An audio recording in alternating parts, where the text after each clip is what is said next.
Kwa hivyo nataka kutoa mwelekeo kama kiongozi wa jamii. Nisisikie ngwe. Nisisikie nini? Rais akifika hapa aongee, asikizwe, amalize, aondoke. Tumekubaliana? Netwaiguithania. Kwa sababu rais, sisi tulikupenda, tulikuheshimu na tulikuchagua.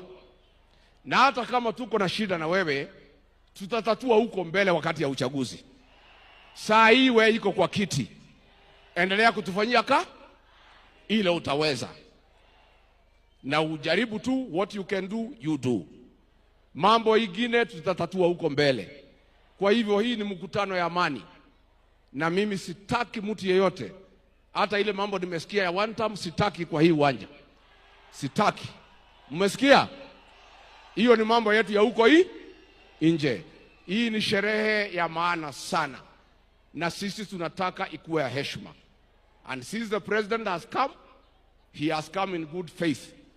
Na mimi nikiwa kiongozi nataka apewe heshima yake.